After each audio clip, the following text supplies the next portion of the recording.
Good afternoon to everyone.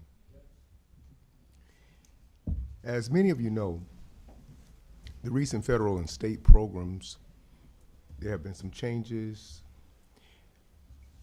They're resulting in a reduction or complete loss of SNAP and the benefits for many of our citizens, our households across the city of Ware County. These changes will directly affect hundreds of families in our community.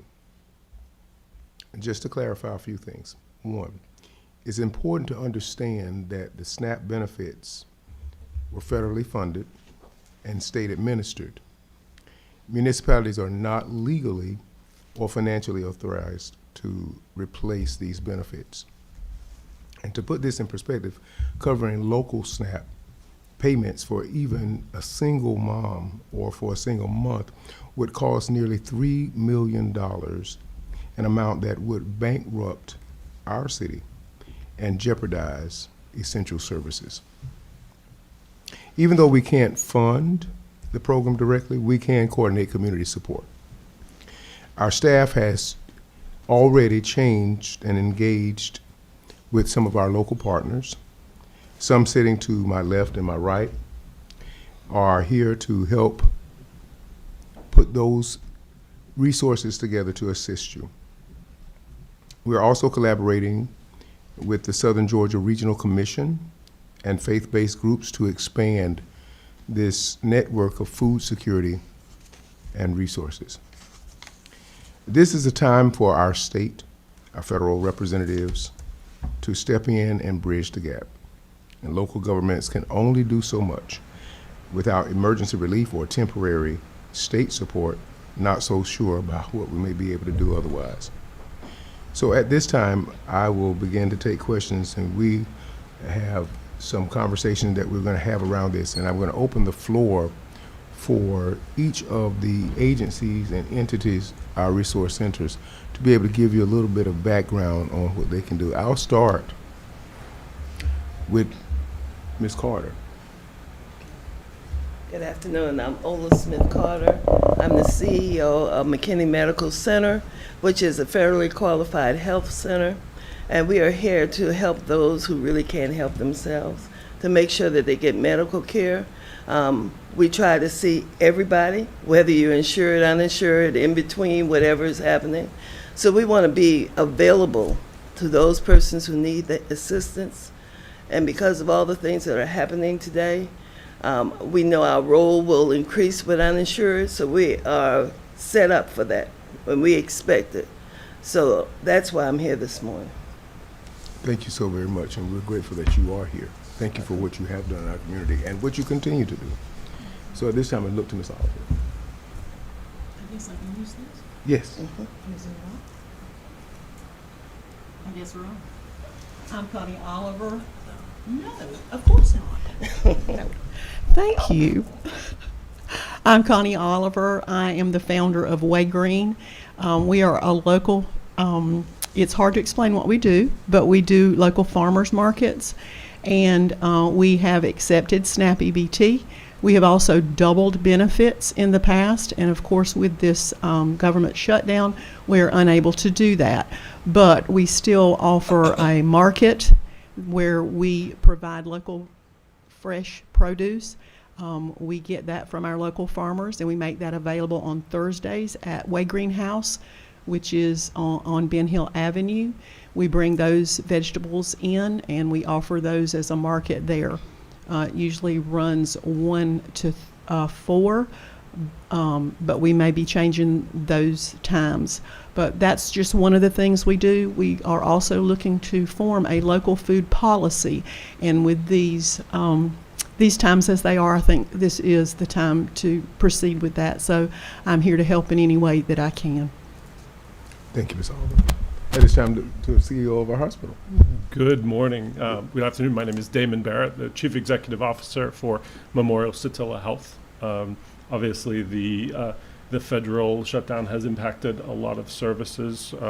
Ola and I are fortunate right now that the Centers of Medicare and Medicaid Services is considered essential and is still functioning in a limited capacity, so it has not impacted healthcare. And just as Ola and I, we are both we're caring for patients whether they have the ability or inability to pay, and it's not going to impact the care that we provide for our community. So. Very good, and thank you. We appreciate hearing that. That takes a little bit of the heat off of us. And I have to my right here a great I'm Kathy Cason, the County Director with Ware County DFACS, and as you know, SNAP benefits come through our office, so I'm here today to give information and to see what we can do to help make the public's life a little bit easier in the next month or two. Thank you. We're glad to have you, Ms. Casey. And now we're looking to Ms. Taylor. Hi, my name is Shawn Taylor, and I work for the Southern Georgia Regional Commission's Area Agency on Aging. I'm the Assistant Director and also the Senior Hunger Coordinator for our 18-county region. And we deal with aging services, all seniors, adults with disabilities, and a lot of our clients depend on SNAP and other resources in order to make it from month to month. And so one of the things we do with the Senior Hunger Coalition is try to find solutions and try to help them get the resources they need to be able to stay at home. Thank you. And Ms. Haddock. I'm Susan Haddock. I'm the director of the Ware Children's Initiative. Our goal is to have healthy and thriving families and children in this community. We, over the course of the summer, we received a food access grant to be able to help people be able to have more access to food, people living in food deserts in our community and not having access to local grown foods. With that, we have some funding for some emergency food. We were able to distribute over the last 2 days, with the help of a whole bunch of people in the community, 3,800 pounds of food within the last 24 hours, going to kids who that where Head Start is having to close down temporarily. That's going home with the kids in Head Start today, and that's in a 5-county area that we were able to, like I said, utilize those resources to be able to help. We have some other community organizations that a lot of their clients and but their patients utilize SNAP also, and so we're working on the same type of thing to be able to distribute. Hopefully in the week after next, it'll be about 5,000 pounds of food going out to families. And so that's what we're trying to do now. We're able to do that through the food access grant money that we have, which is a small amount of money, but at the same time, we're able to partner with Second Harvest out of Valdosta to be able to get really reduced rate foods to try to make sure that we're just filling in some of these gaps that kids and families are facing right now. And that's the first thing to look at. The second thing to look at is that this is stressful for everyone. It's stressful for the people in the offices trying to help, knowing that our resources are limited. It is very stressful for the families who are trying to figure out rent and food and child care and all of those things. I want to say the 988 line is a crisis helpline. You can call, you can text, no matter what it is. If it's you're sitting in the car heading into the grocery store and you don't know how the money's going to go, then you can call and you can talk to them, and it's mental health professionals to help you through. A lot of times we think, oh, this is temporary, I can get through it. But we can't. We all need people. We all need help. And if the help that you need today is to call or text the crisis line, talk to them and utilize it, because this is stress that we're not used to. And we're going in and trying to find solutions that right now we don't know what those solutions are. I'm Emily Haddock. I am the captain of the local Ware County High School Skills USA chapter. And I'm here to, we're trying to figure out, it's harder for teenagers and younger members of the community to help, but I know that we want to help. We don't because a lot of these kids that are going to be without food over these next few weeks are going to be our classmates. We are going to watch our classmates suffer because of the cuts. We don't want to watch that. It torments us, and we want to help. So we're Skills USA is currently working on starting up a canned food drive. We're hoping to get that going by Monday, and we're hoping that the fellow CTSOs will join us in getting as much non-perishable food as possible, and hopefully stocking all of our local food pantries to help bridge the gap. We are trying to fill a gap that we did not plan for this to happen. I don't think anyone was prepared for this. But it's important for everyone in the community with the ability to help at the best they can. It can be for donating to local charities and nonprofits trying to help. It can be volunteering service hours to help pack food or transport it. There's a gap to be filled, and I do believe that every member of the community that has a ability to help has a responsibility to help, and I'm here to, I guess, represent that. Good Very job. good. And thank you, Ms. Emily. But, as we were listening to each person presenting, you hear that we are all in a similar spot, and it is just the desire to help. I wanted to look to our city's manager, and I know that he may have some comments and maybe even have some questions that have been posed to us as a panel to respond to. So if so, at this time, Mr. City Manager. Thank you, Mr. Mayor. So first, we did post the majority of the resources that we knew about. So I would ask that those in the comments right now, if there's a resource not currently on that post, that you go ahead and just put that in the comments for everybody to see. That way we all can be in the same level of knowledge. There are a few questions that came in just this morning. One would be about our job resource fair. And I want to say the next resource fair, I'm not sure the exact date, but it will be put in the comment section. We recognize that is a key component of these issues. Oh, there it is. I know we put it on the table for a reason. So, but we'll have one November 6th, and that's the Veterans Day Job Resource Fair that's coming up. And that's a very important one. We have a lot of a huge veteran community here in Waycross City and Ware County. That'd be the first of many. We are asking, should we do more of these? Right now, we're doing them quarterly because it does take a lot of collaboration and effort to get everybody there. I was asked about the amount of jobs typically that come out of those resource fairs. I would say, I know some of you have been at the resource job fairs yourself. Typically, we get around 30 new employees for those job fairs, which is a great number when you think about putting it in context, just in general. So we're excited about that. We could have more participation though. They run about 4 hours, and Director Simmons is not able to be online right now, but typically we don't get over 100 people in there that actually walks through the job fair. So we are asking those that really need jobs and to come to those job fairs. And if you can't come, we are looking to live stream those, but there's a lot going on during the job fair, so you might not be able to hear it. One thing we're going to do at the direction of the mayor and the commission is try to have somebody in the comments with some general knowledge, and then we'll try to respond to questions if you're watching the job fair. Second thing, Mr. Mayor, and I'm trying to, these comments come in as we're talking, and I see some people put in about other resources here.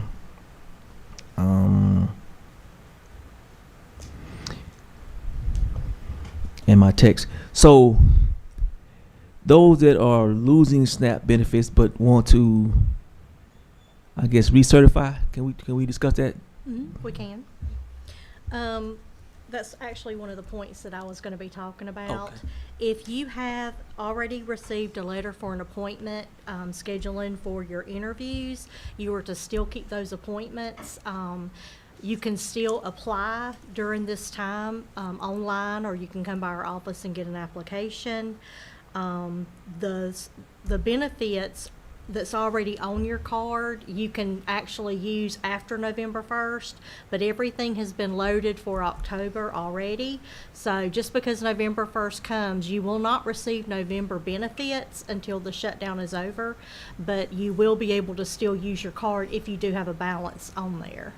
So So people can still apply. They can check their benefits by going to Connect EBT website to determine how much they have left. Thank you, ma'am. The next question is more concerned with our medical community. And although we're talking about losing SNAP benefits, another question was the predicted changes in Medicaid and Medicare. So it's basically who they reach out for assistance with that. And I know that's a broad question that you might not be able to answer. And I got it. They can still get service if they don't have any coverage. But if they lose their coverage, I guess they're asking how does that work? And can we explain that a little bit? If they lose which coverage, Medicaid or Medicaid? Yes. And all? I'm assuming both, all. I don't know nothing about them losing. Yeah, I don't anticipate there'll be Okay. any changes at this time. That's and, good. And once again, we're still caring for patients whether they have insurance or they do not. Okay. If they need medical care, we are there for them. Okay. Absolutely.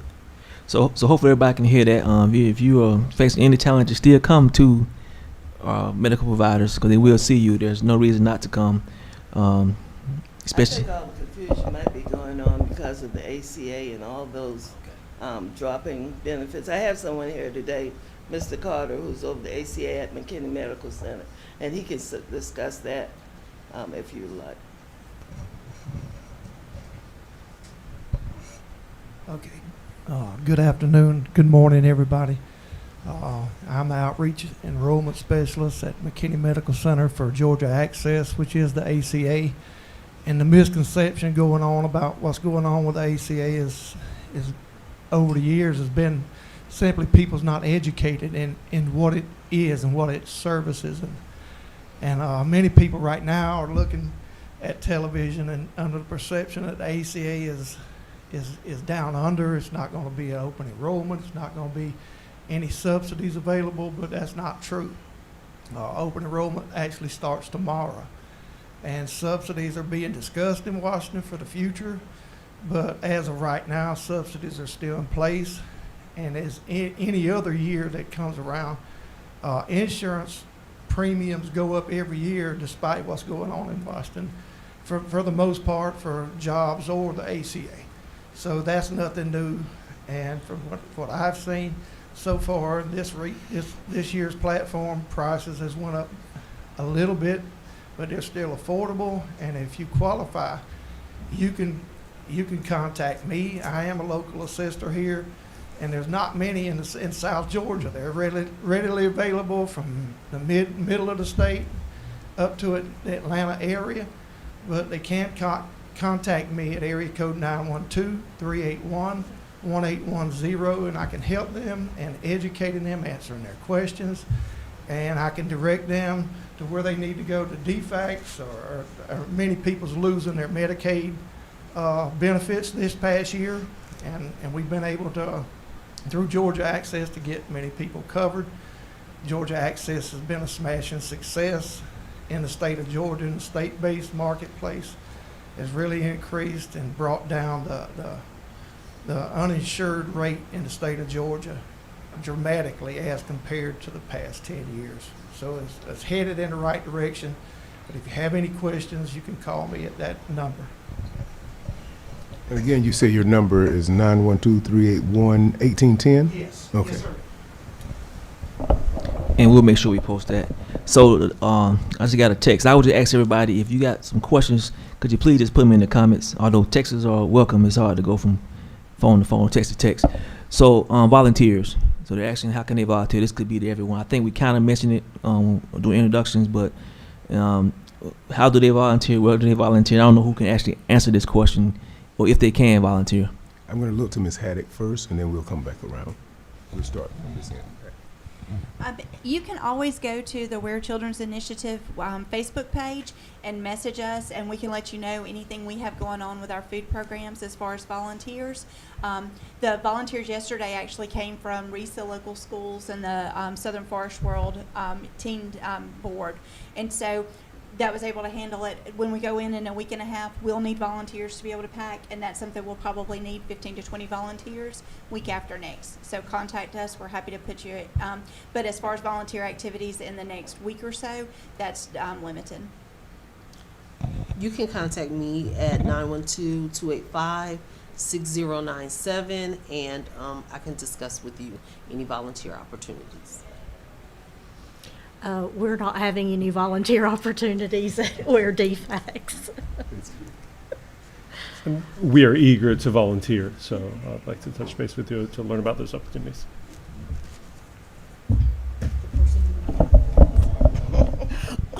We welcome volunteers, and you can contact me at 912-614-7310. We manage the Nelson Green Center as well as doing healthcare.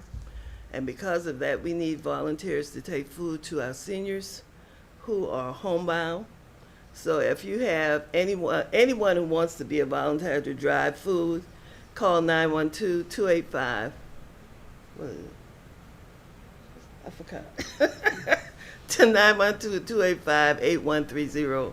And we will get someone, Linda Sellers or whoever is over the Nelson Green Center, to put you in as a volunteer. We haven't had volunteers in a long time to take food to our seniors, but we really do need that because it costs us to hire somebody to do that. And we got over about 90 seniors who need food every day in different counties. Thank you. And Mr. Carter, could we get a microphone for him? I just wanted to mention that this is very important during this time, that the enrollment assistance and the education answering questions that I give is completely free of charge. I think that's very important for me. I didn't say that, it hit my mind. So I want to make sure that everyone understood that if they call me in person, it's free of charge, the assistance, the ACA. All right. Thank you.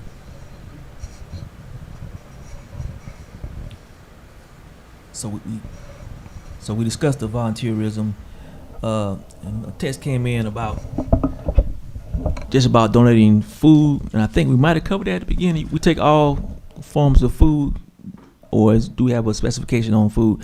I'm assuming the question is like cooking food versus canned goods. Is there an issue with that?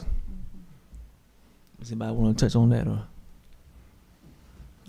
Well, I'll just say that Ms. Ola just mentioned the Nelson Green Center, and that's one of the centers that contracts with us.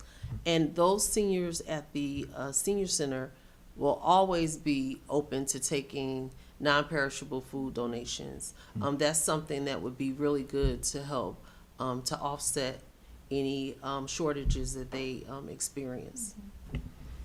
Okay, thank you. And another question is, let me make sure. Ms. M, did you have a comment? Okay. For the Ware County CTAE food drive, I guess that's what we're calling it. We will take any non-perishables. Particularly, we're looking for things like pastas and also with that sauces, peanut butter, things like beans. We're really looking for things that you can make meals out of. So rice is another big one. So also looking for other non-perishables like honey, something that you can make sandwiches out of that's non-perishable. We're looking really for meal solutions. So stuff that can just be used to make good calorie-heavy meals that can feed a family. That is really our focus right now. So maybe later in the process we can take perishables like vegetables. That's something I would like to do, but right now we are very focused on non-perishables. And where are we dropping this off at? Right now the plan is we'll have boxes at the high school that will be around the high school, and also since it will be CTAE focused, you can bring it to said CTAE classes. Also, we have been talking about putting boxes at the board office and at both middle schools for people to drop off, and we'll have people get those donations. And if you're in doubt, go to a CTAE classroom, find one of the advisors, and drop it off there. They will be able to get it to whoever needs to distribute it. Can I ask a question? And I'm of age, I don't have any children in school, none of that. So I don't know what that feels like. What is CTA? CTAE is our career-focused pathways. So law, business, welding, agriculture, marketing, robotics, or engineering. So how do you know where the classes are? That very much depends. You can find the particular like advisors on the Ware County Schools website, and there you can find their emails, and you can email them. Also, particularly, I would say we're doing it kind of CTE focused. We're focused on the CTEs, but particularly we're working through the CSTOs, so the organizations. So Skills USA, DECA, FBLA, CLA, TSA, all of those we're working. That's particularly who we're focused on.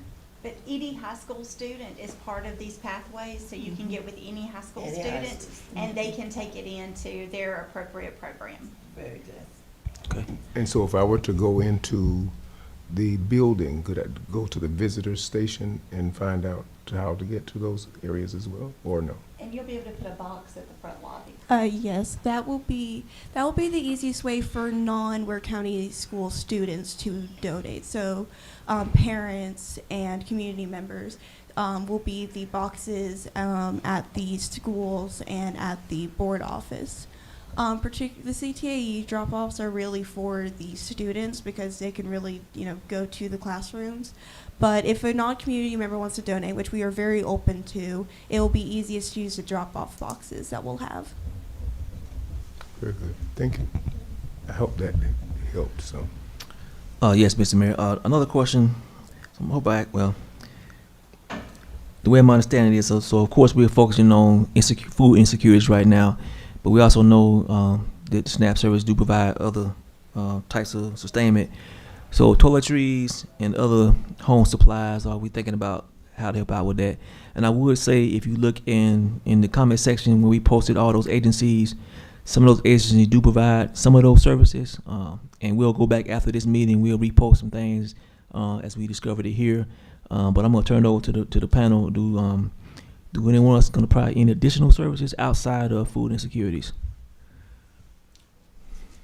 And this is Ms. Taylor.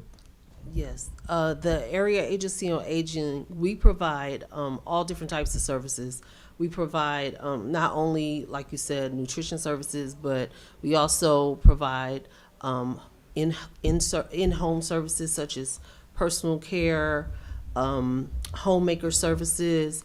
We provide some material aid, which is assistance for older adults who might need certain equipment and things like that they couldn't usually afford. We provide so many different things, assistive technology. We provide home modifications such as building ramps and things like that. We also provide assistance through the Elderly Legal Assistance Program through Georgia Legal. We also provide screenings for CCSP, or I should say the Medicaid waiver programs, CCSP and SOURCE. They would call the Aging, Disability and Resource Connection. The number is 888-73-4464. And one of our screeners would get the information. And then that's how they would also get on the waiting list for the senior centers or home delivered meals. That is the one-stop, no wrong door option for resources for older adults and adults with disabilities. Sean, can I ask a question? Mhm. Are those income-based?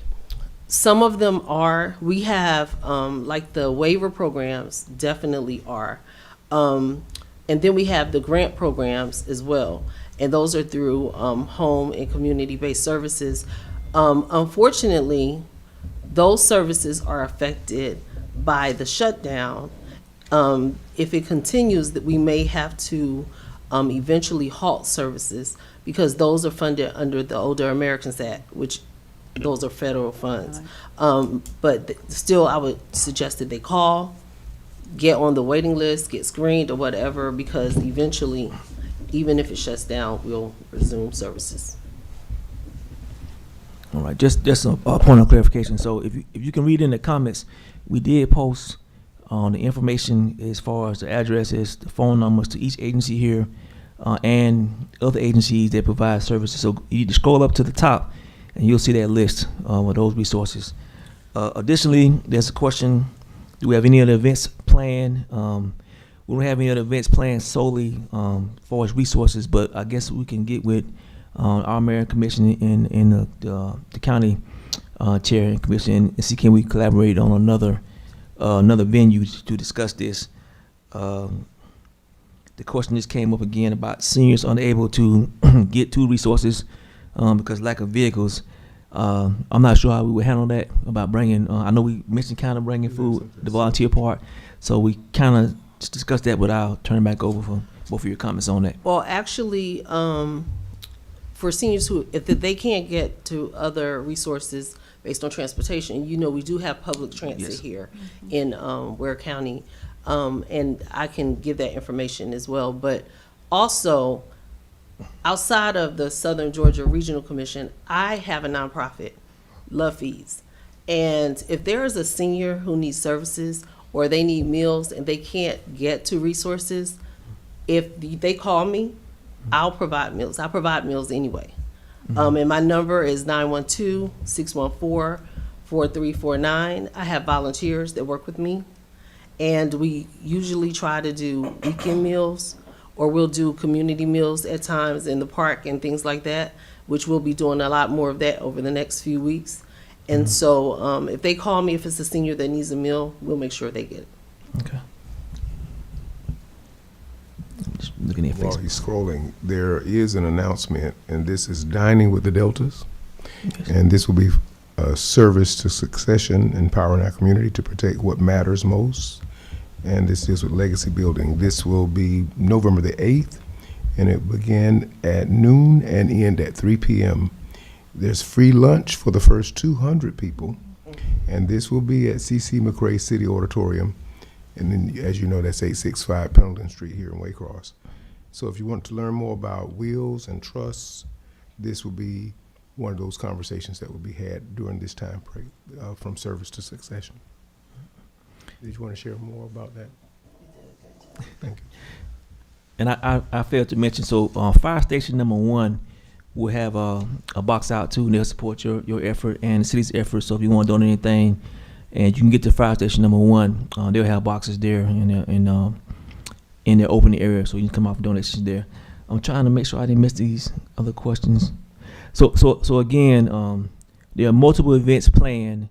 So there's no one big event to do like a mass feeding or assistance.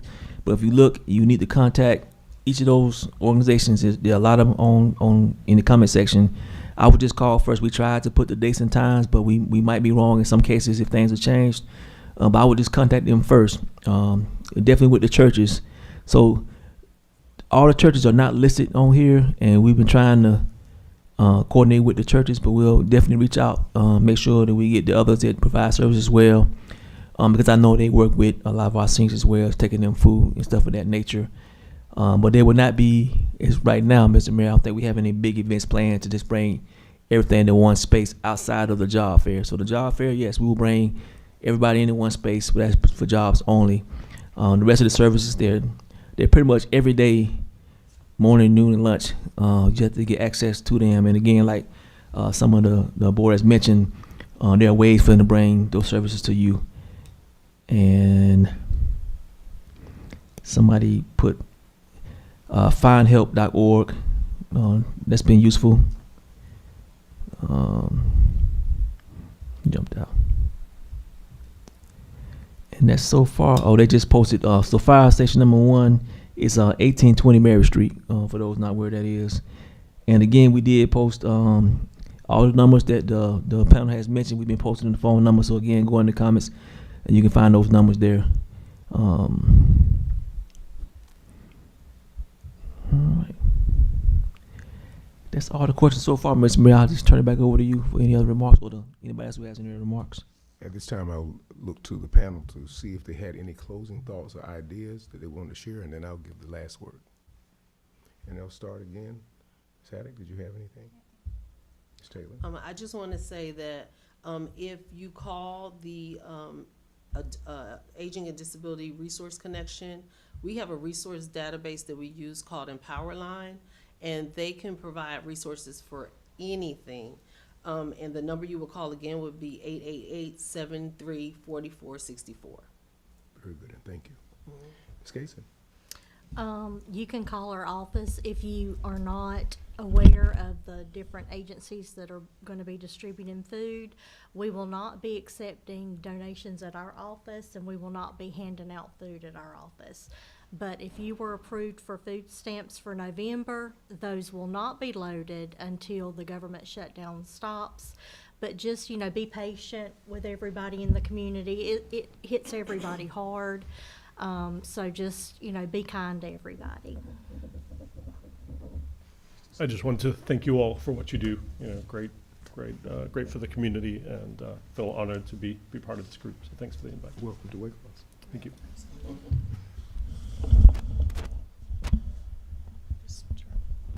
I would like to just let everybody know we will be having a small market tomorrow at the Way Greenhouse, which is located at 1929 Ben Hill Avenue.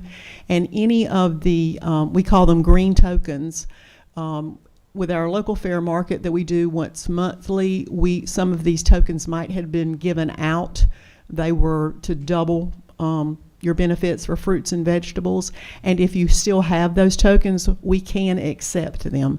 So if you are been holding on to them and you want to come and spend those tokens with us, we'll be at Way Greenhouse on Saturday from 10 a.m. to 2 p.m. So come and join us there. Again, I want to thank you also for everything that you do for the community. And since we are a community health center, we'd like to help also. So if we can get a box in our main site, so food and those kind of we will help you as much as we can. And our location also on Quarterman Street, 218 Quarterman Street. And a comment came in, Mr. Mayor, just about our unhoused population. And I will say, we work extremely, we partner with a few agencies that help us with our unhoused population. So unhoused means many things. It is our population that you see on the streets, and then we have our children that don't have homes. So I will say this, and Oath is not here, but that's one organization that we work with as far as our unhoused population. They do get meals regularly. I know we've had an influx. I actually met 4 new gentlemen this week. And once we meet them, we identify them, we definitely reach out to Unison in those immediate places to get them help. However they get here, we try to give them help, because the faster we get them a little bit of help, the better it is for the whole community. So that's a question what we're doing about that population. We've been doing a lot over the last few years with that part of our population. I'm gonna stop there. Do we want to talk about the children? Because I think we do have that in place for those children that don't have steady homes. Yes, and that's something to look at.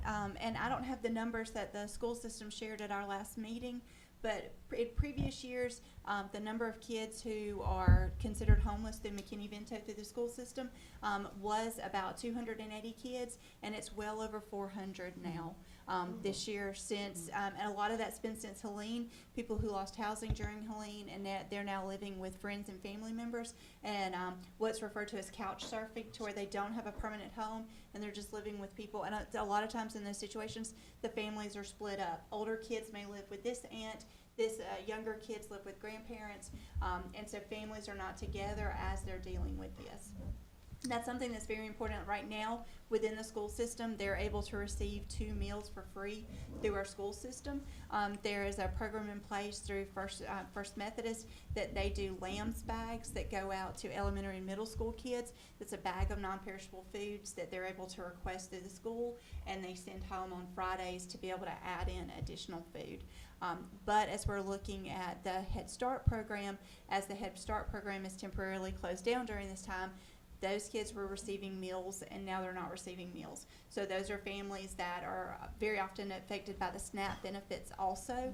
So at this point, they don't have access to SNAP, and the meals that their kids were able to receive at Head Start, they're not going to. And that's a big burden on a family to suddenly have a lot of meals and no help in that.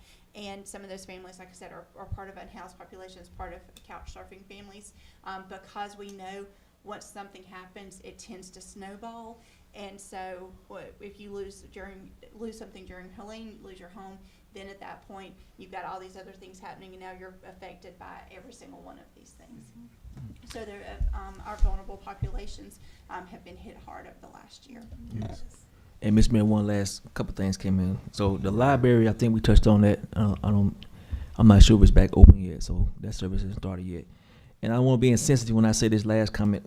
They're asking about the pets. So I will just say this. We understand it's a lot going on. If you got to choose between, eating and the pet, we just ask, do not release the pet into the community. Please call one of our shelters, and I will speak for the county manager as well on this.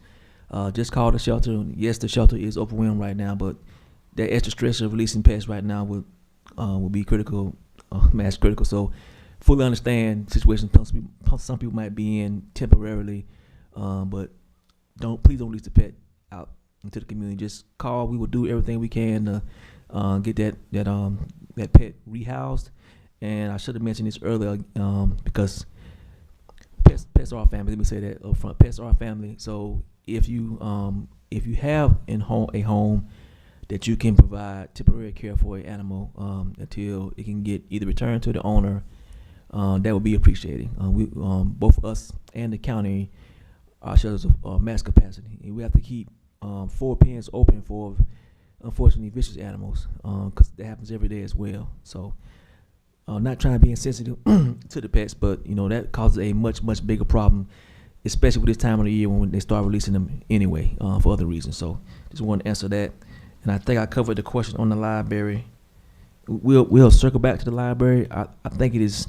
The outside is done. I'm not sure if they're doing their service inside, but we'll put that in the comment section. And before I return back to the mayor, just make sure we didn't miss anything.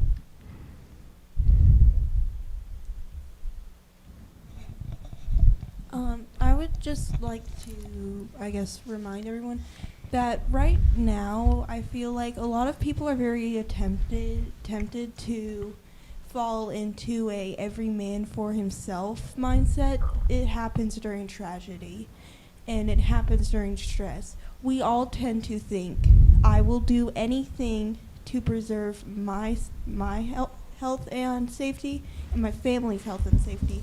And we tend to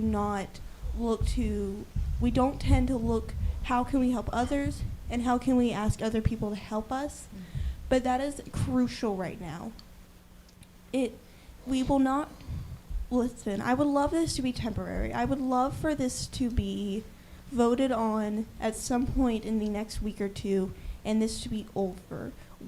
I would love this to be resolved as fast as possible.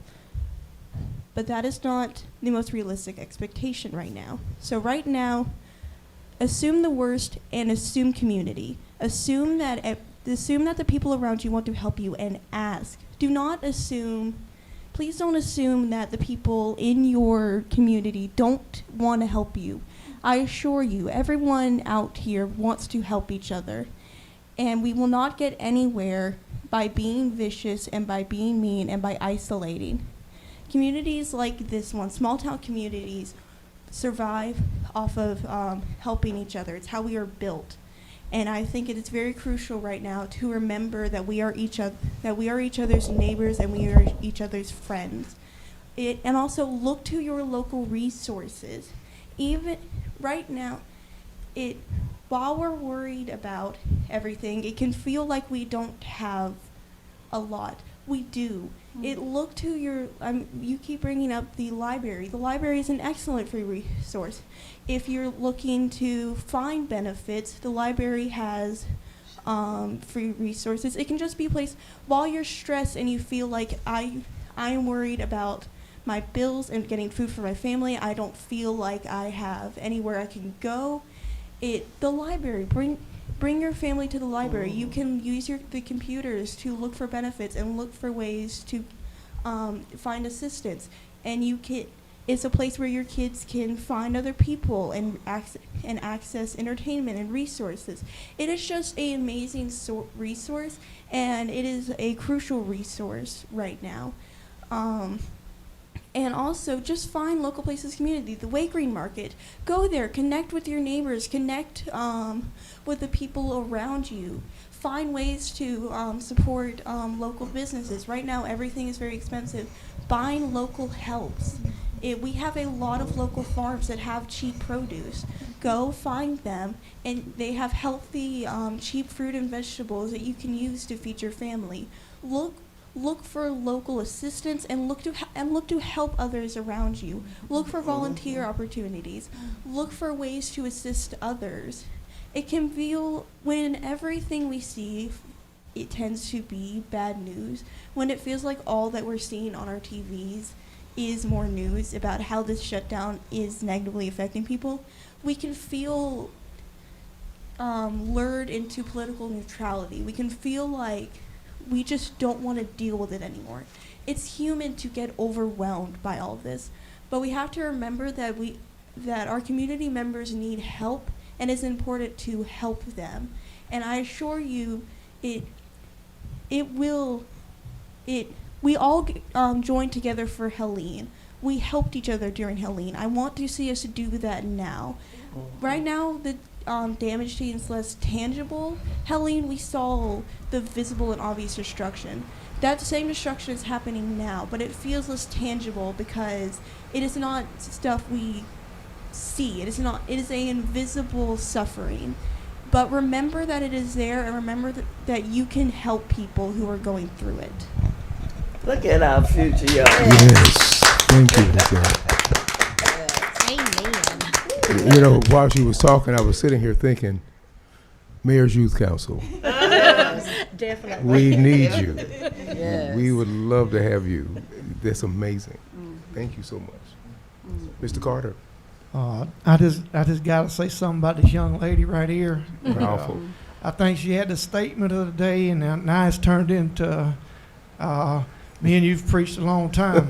Yes, sir. Mr. Mayor, but she's preached the best sermon I've ever heard. Yeah, she did I'm great. just being honest, a young lady. But if you have the ability to help somebody, it's your responsibility to help somebody. right. I wrote that down, That's right. and I will share your message, but we all need to put that into practice to make all the things this young lady instructed us to do. I think she gave us a pretty clear instruction and a path to follow. And I'm so appreciative of you coming and being bold and coming here and speaking such words in front of us. It gives me hope for the future for the youth of this country. That's right. So I'm just so thankful. So I give her one more hand. Is that all right? Y'all give her a hand. Mr. Mayor, for you, so we didn't cover one area. I just seen the question pop up. Resources, financial resources, and I just thought about that. Maybe we should have had some people here on that aspect. And what we'll do, we'll reach out, and then doing maybe the mayor will do a live stream. We'll talk about those that need financial help. But those resources that are listed in the top of the comment. There, some of those do provide financial resources as far as bill gapping. So just reach out to those 20 organizations. Just call, and I'm sure they can help you out. Okay. Well, I will take one layer of Ms. Emily Haddock's speech, and I'll use it as my closer. Her thoughts were around collaboration and compassion. And so with that, Waycross, Ware County, and regional areas, we are looking to one another. And as we walk together and work together, we can move forward. And I think this is an ideal move that we've made even today. And to hear our young lady speak on the behalf not of just young people, but all of us. And so with that thought in mind, I'm confident that with this collaboration and this compassion that we have, we can help our neighbors. And I don't know if we're going to go Mr. Rogers' neighborhood, but won't you be my neighbor? Yes. And we definitely need all your help. And thank you so very much for tuning in to us today. And I noticed that our colleagues have turned off their resource mics, but we know that they're still listening and willing to help. So with this in mind, we want to say have a great afternoon and a great day. Be safe in the city on this October 31st Yes. as we get ready to go into All Saints Day on tomorrow. Have a great day, and thank you. Thank